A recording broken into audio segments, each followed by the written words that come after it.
Film की शुरुआत एक लड़की से होती है जो सुबह चर्च की ओर जा रही थी। दिखाया गया था कि यांग नाम का एक अजीब आदमी उसका पीछा कर रहा था, जो चर्च तक भी उसके पीछे पीछे आता है। योन नाम की एक और लड़की रास्ते भर यांग पर नजर रख रही थी और उसे घृणा से देख रही थी। उस समय चर्च में चर्च के भजन गाए जा रहे थे। यांग इन लोगों के बीच आकर बैठ गई और उस लड़की को रहस्यमयी नजरों से देखने लगी। उस लड़की ने डर के मारे अपनी सहेलियों को बताया कि एक आदमी उसका पीछा कर रहा है, जिसके बाद भजन समाप्त हो गए और सभी चर्च से बाहर जाने लगे। वह लड़की, जिसका नाम शिन है, चर्च से बाहर जा रही थी। यांग भी फिर से उसका पीछा करने लगा, लेकिन उसी समय पुजारी ने उसे रोक दिया। पुजारी यांग से कहता है, मैंने तुम्हें पहली बार चर्च में देखा है। उद्धरण चिन्ह। पुजारी उसे अपने कार्यालय में ले जाता है और उसे एक फॉर्म भरने के लिए कहता है, ताकि वह इस चर्च का सदस्य बन सके। अब वह इस चर्च का सदस्य क्यों बनेगा? उसे लुभाने के लिए पादरी सुंग मिन उसे चर्च की तरफ से एक जैकेट भी उपहार में देते हैं। इसी बीच उन्हें किसी का फोन आता है। यह एक जासूस का फोन था, जिसके जरिए पादरी को एक दिल दहला देने वाली खबर मिलती है कि उसकी पत्नी का किसी और के साथ संबंध है। पादरी एक कीड़े को मारकर अपना गुस्सा जाहिर करता है। उसी दौरान अंदर दिखाया जाता है कि यांग पादरी की पारिवारिक तस्वीर को अजीब नजरों से देख रहा था। जैसे ही पादरी अंदर जाता है, यांग उससे कहता है कि मैंने फॉर्म भर दिया है और मैं जाने वाला हूँ। ये सुनकर पादरी सुंग मिन खुश हो जाता है और उसे अपने जूते पहनाने लगता है। इस दौरान उसे यांग के पैरों में एक ट्रैकिंग डिवाइस दिखाई देती है, जिसे पुलिस जेल से छूटने के बाद अपराधियों पर नजर रखने के लिए लगाती है। ये देखकर उसे समझ आ गया कि यांग ने पहले भी कई अपराध किए हैं।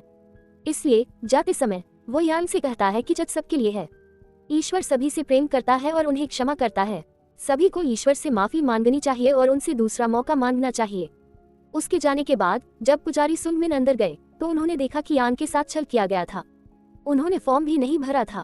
जब यांग चर्च से बाहर आए तो हमने देखा कि येओन अभी भी उन्हें गुस्से से घूर रहा था। उधर पुजारी सुंग मिन भी अपनी पत्नी के साथ यहाँ से चले गए। रास्ते में उन्होंने देखा कि एक बहुत बड़ा चर्च बन रहा था। पुजारी सुंग मिन की पत्नी ने उनसे पूछा कि आप मुख्य पुजारी से बात क्यों नहीं करते? आप इतने सालों से उस छोटे से चर्च का नेतृत्व कर रहे हैं। अब आपको एक बड़े चर्च का नेतृत्व करने का मौका मिलना चाहिए। अपनी पत्नी के अनुरोध पर पुजारी सुंग मिन मुख्य पुजारी के पास जाते हैं और उन्हें पता चलता है कि वह अपने बेटे के लिए यह बड़ा चर्च बनवा रहे थे। उन्होंने अपने बेटे को वहां का मुख्य पुजारी चुना था। ये सुनकर पुजारी सुंग मिन बहुत दुखी हुए, लेकिन फिर उन्होंने सोचा कि यह भी ईश्वर का ही फैसला है। जब सुंग मिन यहाँ से निकलता है तो रास्ते में उसकी मुलाकात मुख्य पुजारी के बेटे से होती है, जो उस समय अपने समूह के साथ मौज मस्ती कर रहा था। पुजारी सुंग मिन उसे हेवन चर्च के लिए बधाई देते हैं। फिर वो कहता है कि सच कहूँ तो मुझे इसमें कोई दिलचस्पी नहीं है। मैं पिताजी से इस बारे में बात करूंगा। तुम उस चर्च का नेतृत्व करने के योग्य हो।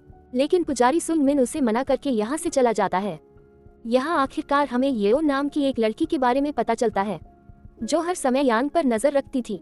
येओन एक पुलिस अधिकारी थी और वह अपनी बहन की मौत के कारण बहुत दुखी रहती थी, जिसके लिए वह खुद को जिम्मेदार मानती थी। आज भी उसके पिता उसे सलाह दे रहे थे कि जो हुआ उससे भूल जाओ। भाग्य कोई नहीं बदल सकता, तुम्हें अपने जीवन में आगे बढ़ना चाहिए। लेकिन आज तक येओन इससे उबर नहीं पाई है, क्योंकि उसकी बहन की आत्मा उसे बहुत डराती है और उसे एहसास होता है कि तुम मुझे बचा सकते थे, लेकिन तुमने मुझे नहीं बचाया। फ्लैशबैक से हमें येओन की बहन की मौत की कहानी पता चलती है, जिसका हत्यारा कोई और नहीं बल्कि यांग था, जिसने पहले येओन की बहन का अपहरण किया और फिर उसे यातनाएं देकर मार डाला। यही वजह है कि येओन अब तक यांग के पीछे पड़ा था। यहाँ चर्च में इस बार पादरी सुंग मिन अकेला था। वह ईश्वर से स्वर्गीय चर्च के लिए प्रार्थना करता है, अपनी गलतियों के लिए क्षमा मांगता है। अर्थात वो सचमुच वहाँ का मुख्य पादरी बनना चाहता था। लेकिन तभी उसकी पत्नी का फोन आता है और उसे पता चलता है कि किसी ने उसकी बेटी का अपहरण कर लिया है। पादरी की बेटी सारा दिन डेकेयर में रहती थी, इसलिए पादरी डेकेयर स्टाफ से अपहरणकर्ता का हुलिया पहचानने में मदद मांगता है।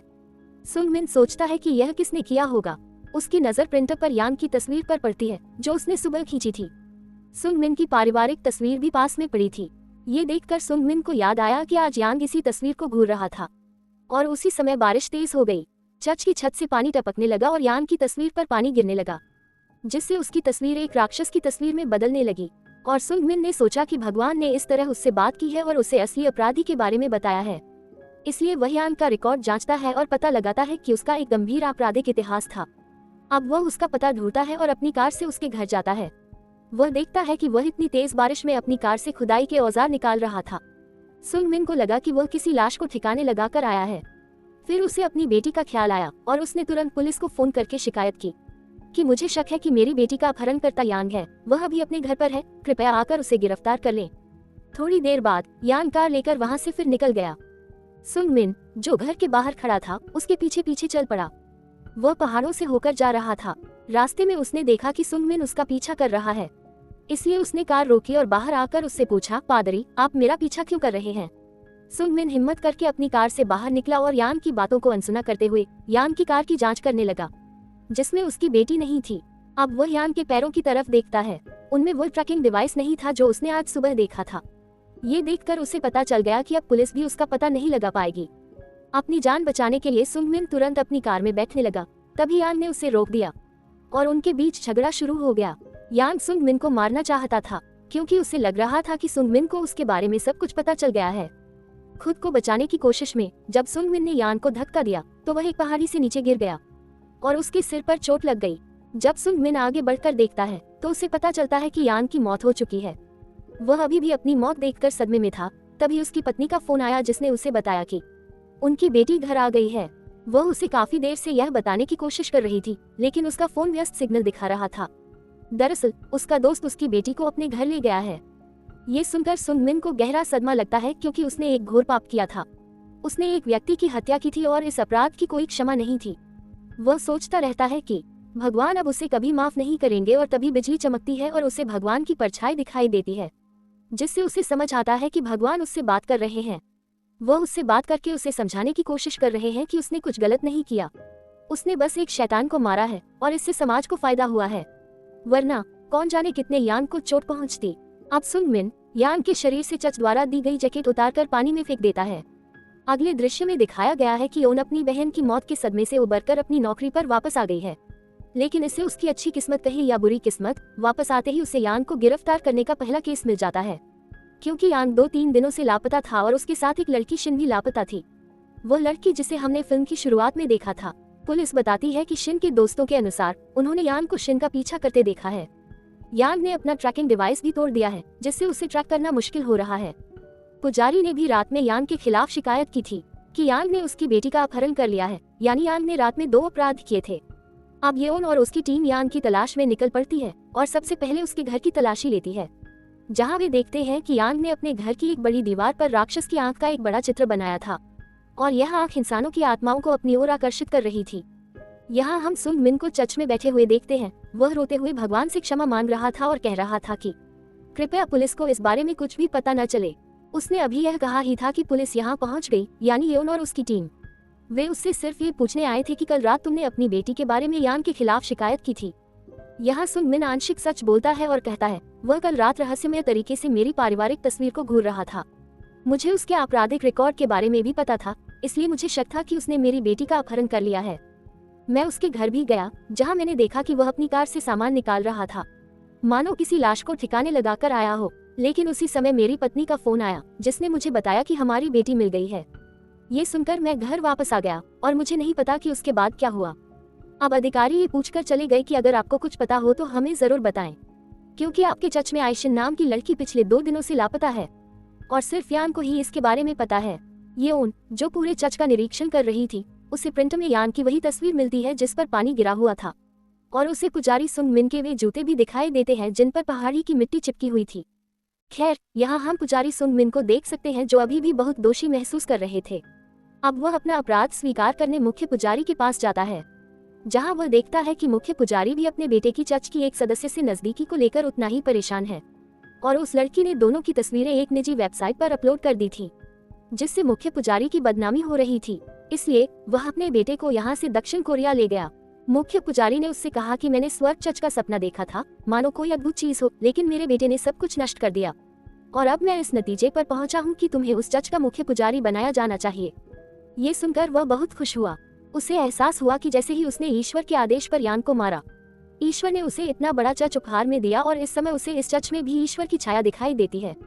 पुलिस स्टेशन में हम एक मनोचिकित्सक से मिलते हैं जो यान का इलाज कर रहा था। वह बताता है कि यान पहले से काफी हद तक ठीक हो गया है।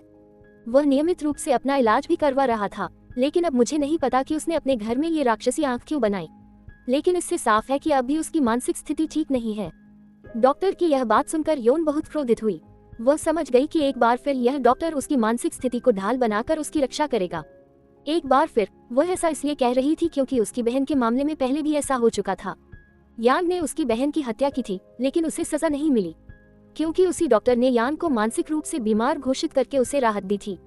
डॉक्टर ने अदालत को ये भी स्पष्ट किया कि अगर उन्हें किसी अपराधी को पकड़ना है तो उन्हें यान के पिता को गिरफ्तार करना चाहिए, जिसने बचपन में यान को बहुत प्रताड़ित किया और उसकी यह हालत कर दी। दरअसल यान ने योन की बहन की हत्या नहीं की थी, उसने उसे सिर्फ प्रताड़ित किया था। लेकिन यातना के कारण वह यान और सभी पुरुषों से डरने लगी और इस डर को खत्म करने के लिए उसने अपनी जान दे दी। अदालत से निकलते समय योन ने अदालत के अधिकारियों से ये भी कहा कि अदालत किसी अपराधी को मानसिक रूप से बीमार बताकर उसे सजा कैसे नहीं दे सकती, लेकिन उसने तो अपराध किया ही है ना। उसकी रोती बिलखती हालत देखकर उसके साथी उसे यहाँ से ले गए। खैर, दृश्य वर्तमान में बदल जाता है और हम योन को देखते हैं जो डॉक्टर से फिर मिलती है। वह उससे कहती है कि अब एक बार फिर तुम यान को बचाने की कोशिश कर रहे हो, लेकिन हमें शिन को बचाना है। तब डॉक्टर कहता है कि अगर तुम्हें शिन को बचाना है तो तुम्हें यान को समझना होगा, उसके जरिए ही तुम्हें शिन के बारे में पता चलेगा। मैं तो बस एक डॉक्टर हूँ और लोगों की मानसिक स्थिति की जांच कर सकता हूँ। यहाँ चर्च में हम देखते हैं कि शिन की माँ पुजारी सुंग मिन के पास आती है और उनसे अपनी बेटी के लिए प्रार्थना करने के लिए कहती है। शिन की माँ की हालत बहुत खराब थी, इसलिए पुजारी खुद उसे छोड़ने जाते हैं। और फिर शिन की माँ को पुलिस का फोन आता है और उन्हें बताया जाता है कि उन्हें यान की वैन मिल गई है। ये सुनकर सुंग मिन थोड़ा डर जाता है और वह शिन की माँ को घटनास्थल पर ले जाता है। यहाँ वो पुलिस से घबराहट में अजीबोगरीब सवाल पूछ रहा था, जैसे कि क्या वहाँ कोई लाश मिली थी, और ऐसे ही सवाल जिनकी वजह से येओन और उसकी टीम पुजारी सुंग मिन पर शक करने लगती है। येओन भी समझ गया कि पादरी को कुछ पता है, क्योंकि यान से मिलने वाला वह आखिरी व्यक्ति था। अब पादरी सुंग मिन अपनी पत्नी से मिलता है और उसे खुशखबरी देता है कि अब वह उस बड़े चर्च का नेतृत्व करने जा रहा है, जिससे उसकी पत्नी भी खुश हो जाती है। लेकिन सुंग मिन उससे कहता है कि मुझे तुम्हारे अफेयर के बारे में सब कुछ पता चल गया है, बेहतर होगा कि उस बड़े चर्च का नेतृत्व करने से पहले हम अपनी सारी स्वीकारोक्ति कर लें और एक नई शुरुआत करें। उनके बीच एक तनावपूर्ण और भावुक माहौल बन जाता है, लेकिन फिर वे एक दूसरे के सामने अपनी स्वीकारोक्ति करते हैं और एक नई जिंदगी शुरू करते हैं। इस दौरान सुंग मिन अपनी पत्नी को एक अस्पताल ले जा रहा था, जहां सभी पादरी की पत्नियां मरीजों के जल्द स्वस्थ होने की प्रार्थना करती हैं। और यहाँ पादरी सुंग मिन को एक ऐसे व्यक्ति के बारे में पता चलता है जो कल रात एक पहाड़ी से गिरकर घायल हो गया था, और वह पानी में गिर गया था और किसी तरह रेंगकर इस अस्पताल तक पहुंचा। उस व्यक्ति का स्थानीय अस्पताल में इलाज संभव नहीं था। नर्स कहती है कि मैं काफी देर से एक केंद्रीय अस्पताल जाने के लिए एम्बुलेंस बुला रही हूँ, जो अभी तक यहाँ नहीं आई है। सुंग मिन की पत्नी उन सभी को बताती है कि हमने रास्ते में देखा है कि एम्बुलेंस रास्ते में फंसी हुई है। इधर सुंग मिन को लगता है कि ईश्वर ने उसे एक बार फिर बचा लिया है। ईश्वर ने उसे उस महापाप से बचा लिया जो वह करने वाला था। अब वह यान से मिलने उसके कमरे में जाता है। यान के पास जाने पर सुंग मिन सुनता है कि बेहोशी में भी वह यही कह रहा था कि पुजारी सुंग मिन ने मुझे मारने की कोशिश की थी। ये सुनकर वह डर जाता है और अचानक यान को होश आ जाता है। सुंग मिन समझ नहीं पा रहा था कि क्या करे, तभी उसे बादलों में एक देवदूत दिखाई देता है। वह इसे भी ईश्वर का संकेत मानता है और यान को यहाँ से लेकर भाग जाता है। पुलिस को भी यान के बारे में खबर मिल गई थी कि वह इस छोटे से अस्पताल में है। जब पुलिस भी यहाँ आती है तो वे सभी ये देखकर चिंतित हो जाते हैं कि यांग यहाँ था ही नहीं। येओ ने सुंग मिन की पत्नी को भी यहाँ देखा था और वो समझ गई कि यह निश्चित रूप से सुंग मिन ही था जो यांग के साथ यहाँ से भागा था, और यह सच भी था। सुंग मिन उसे एक खाली इमारत में ले जाता है और उसे बांध देता है और उससे कहता है कि मुझे नहीं पता कि भगवान मुझे बार बार तुम्हारे पास क्यों लाते हैं। दरअसल भगवान चाहते हैं कि मैं तुम्हें मार डालूं क्योंकि तुम एक राक्षस हो और समाज के लिए खतरा हो। अभी तो मैंने तुम्हें बांध रखा है, लेकिन तुम्हें माना है या नहीं यह मैं भगवान के अगले संदेश के बाद बताऊंगा। अब यांग सुंग मिन से कहता है कि अगर तुम मुझे मार दोगे तो तुम शिन को कभी नहीं ढूंढ पाओगे। वह सुंग मिन से कहता है कि बेहतर होगा कि तुम मुझे पुलिस के हवाले कर दो और मैं तुम्हें शिन का ठिकाना बता दूंगा। सुंग मिन इतना बेवकूफ नहीं था, वह जानता था कि जैसे ही यांग यहाँ से जाएगा वह पुलिस के सामने उसके खिलाफ बोलेगा। गुस्से में सुंग मिन उसे पीटना शुरू कर देता है और उससे शिन का ठिकाना पूछता है। ये देखकर यांग उससे कहता है कि मैं राक्षस नहीं, तुम ही राक्षस हो, अपनी हालत देखो। आखिरकार जब यांग कुछ नहीं कहता तो सुंग मिन यहाँ से चला जाता है, क्योंकि उसे आज चर्च में शिन के लिए प्रार्थना करनी थी, जहाँ बहुत से लोग भी आए थे। इधर योन अब पादरी के बारे में खोज रही थी और उसे याद आया कि कल उसने पादरी के जूते देखे थे जो पहाड़ी मिट्टी से ढके हुए थे, और ये तभी संभव था जब वह पहाड़ों पर गया हो। उसने पहाड़ों में यांग के साथ कुछ किया होगा। ये उनको याद आया कि कल सुंग मिन के जूतों पर पहाड़ी मिट्टी लगी थी और यांग का भी पहाड़ों से गिरकर एक्सीडेंट हुआ था, इसलिए दोनों के बीच जरूर कोई संबंध हो सकता है। चर्च से बाहर आकर वह सुंग मिन की कार के टायरों की जांच करती है जहां शहतूत के फल चिपके हुए थे। जब वह इसके बारे में खोज करती है तो उसे मलबेरी फार्म्स के बारे में पता चलता है जहां एक इमारत खाली थी, और वहां जाते समय उसे यांग मिल जाता है। इधर जब सुंग मिन चर्च में प्रार्थना कर रहा था बाइबल पढ़ते हुए उसे ईश्वर का एक और संदेश मिला कि यांग एक राक्षस है, उसे मार डालो। ये पढ़कर वह बहुत उत्तेजित हो जाता है। दूसरी ओर योन यांग को मारने ही वाली थी, क्योंकि उसके दिल में यांग के लिए गुस्सा भरा हुआ था। उसकी बहन की आत्मा भी योन को यांग को मारने के लिए कहती है, लेकिन वह ट्रिगर नहीं दबा पाती। फिर यांग उसे ये भी बताती है कि शिन अभी जिंदा है। वह उसे बुरी तरह पीटती है और पूछती है कि तुमने शिन को कहाँ रखा है, लेकिन यांग उससे कहती है कि मैं तुम्हें नहीं बताऊंगी, तुम मुझे पुलिस के पास ले चलो, तभी मैं तुम्हें ये बताऊंगी। इसी बीच सुंगमिन आ जाता है, जो पीछे से योन के सिर पर वार करता है और उसे गिरा देता है और फिर उसे भी बांध देता है। इधर योन उससे कहती है कि तुम गलत कर रहे हो, अभी भी समय है, तुम पुलिस के हवाले कर दो, तुम्हें कम सजा मिलेगी। और शिन वैसे भी जिंदा है, अगर हम उसे मार देंगे तो हम शिन को ढूंढ नहीं पाएंगे। फिर सुंगमिन उसे बताता है कि शिन बहुत पहले मर चुका है और भगवान ने मुझे ये बताया है। वह बस अपनी जान बचाने के लिए हमें धोखा दे रहा है। वह खुद को बचाने की कोशिश कर रहा है कि शिन जिंदा है, हालांकि मैंने खुद उसे उस दिन ऐसी चीजें लाते देखा था जैसे वह किसी की लाश दफना कर आ रहा हो। सुंगमिन को बातों बातों में ये भी पता चलता है कि यांग ने योन की बहन को भी मार डाला था। इसके बावजूद अगर योन यांग को बचाने की कोशिश कर रहा है तो जरूर उसके अंदर भी कोई राक्षस घुस आया है। वह इन्हीं बातों के बारे में सोच ही रहा था कि तभी यांग पीछे से आया और सुंगमिन पर हमला कर दिया। इधर योन ने भी यांग की मदद की। यांग की जान बचाने के लिए उसने सुंगमिन को हथकड़ी लगा दी, क्योंकि उसे यांग से शिन के बारे में जानना था। इसी दौरान हंगामा मच जाता है और यांग की व्हीलचेयर किसी चीज में फंसकर पीछे की ओर मुड़ने लगती है और वह जल्दी से इमारत से नीचे उतर आता है। योन उसे बचाने की कोशिश कर रहा था, लेकिन वजन बहुत ज्यादा था। गिरने से पहले उसने योन को आखिरी बार बताया कि शिन को एक आंख वाले राक्षस ने खा लिया है, यानी पुजारी सच कह रहा था कि ईश्वर ने उसे सब कुछ बता दिया था और यांग ने शिन को मार डाला था। इधर पादरी सुंगमिन को गिरफ्तार कर लिया जाता है और उससे पूछताछ की जाती है कि तुमने यांग को क्यों पकड़ा और उसे 2 बार मारने की कोशिश क्यों की। तब वह कहता है कि मुझे ईश्वर से ऐसा आदेश मिला था।